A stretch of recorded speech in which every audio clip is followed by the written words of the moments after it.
संगीत को एक अलग पहचान देने का श्रेय यदि किसी गायिका को जाता है तो वे हैं शमशाद बेगम। 23 अप्रैल 2013 को उन्होंने इस दुनिया को अलविदा कह दिया, पर वे अपनी गायकी के कारण हमेशा ही संगीत प्रेमियों के दिलों में जीवित रहेंगी। शमशाद बेगम का जन्म अमृतसर में 14 अप्रैल 1919 को हुआ था। उनकी बचपन से ही संगीत के प्रति रुचि थी।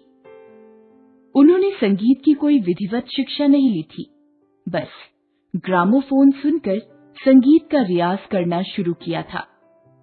5वीं कक्षा तक स्कूल में प्रार्थना का गायन शमशाद बेगम से ही करवाया जाता था। एक बार महान संगीतकार मास्टर गुलाम हैदर तक शमशाद बेगम की ख्याति पहुंची।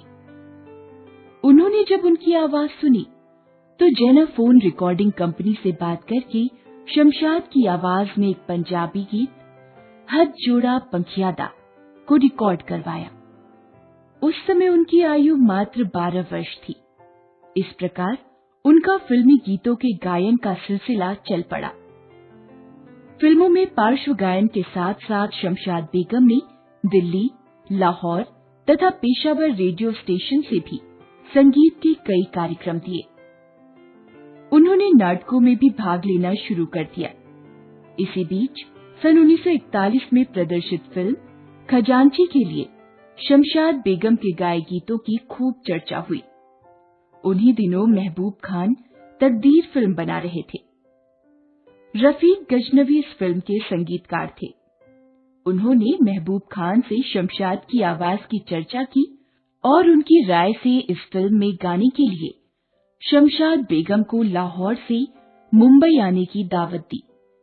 इस फिल्म में शमशाद के गाए सभी गीत अत्यंत लोकप्रिय हुए।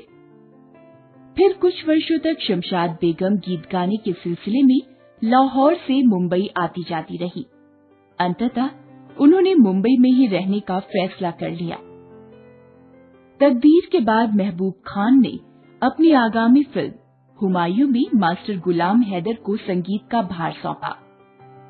गुलाम हैदर ने इस फिल्म में गाने के लिए शमशाद बेगम को चुना और देखते ही देखते शमशाद बेगम की गिनती फिल्मों की मुख्य गायिकाओं में होने लगी। उस जमाने का शायद ही कोई बड़ा संगीतकार हो जिसके लिए शमशाद बेगम ने ना गाया हो। विशेष रूप से नौशाद, सी रामचंद्र, एस.डी. बर्मन, मदन मोहन तथा ओ.पी. नैयर के लिए उन्होंने कई बेहतरीन गाने गाए। नैयर साहब के निर्देशन में उन्होंने गीत गायन की लंबी पारी खेली। उनके सानिध्य में शमशाद बेगम ने ढेरों सदाबहार गीत गाए। शमशाद बेगम ने उस दौर के अन्य लोकप्रिय गायक गायिकाओं के साथ कई यादगार गीत गाए। मदर इंडिया में लता मंगेशकर के साथ गाया गीत होली आई रे कन्हाई रंग छलके आज भी होली के अवसर पर गाया बजाया जाता है। इस फिल्म का एक अन्य यादगार गीत है दुख भरे दिन बीते रे भैया। यह युगल गीत शमशाद बेगम ने मोहम्मद रफी और मन्ना डे के साथ गाया था। प्रसिद्ध गायिका आशा भोसले को आज भी ओ.पी. नैयर की फिल्म किस्मत का वह युगल गीत याद है जिसकी रिकॉर्डिंग वे शमशाद बेगम के साथ कर रही थी। आशा भोसले के शब्दों में, जब गाने की रिकॉर्डिंग शुरू हुई और शमशाद बाई ने गाना शुरू किया तो उनकी उठान देखकर मैं कांप गई। फिर नैयर साहब ने मुझे हिम्मत दी और मैंने गाना शुरू किया। मुझे उनकी आवाज के स्तर तक पहुंचने के लिए काफी जोर लगाना पड़ रहा था, जबकि शमशाद बाई बड़े आराम से उस गीत को गा रही थी। उनके साथ गाए गीतों में सबसे ज्यादा लोकप्रिय यही गीत हुआ। हिंदी फिल्मों में लगभग 1600 से अधिक गीत गाने वाली शमशाद बेगम ने पंजाबी, उर्दू, राजस्थानी, भोजपुरी एवं तमिल भाषा में भी गीत गाए। उन्होंने पश्तो में भी कई गीत गाए।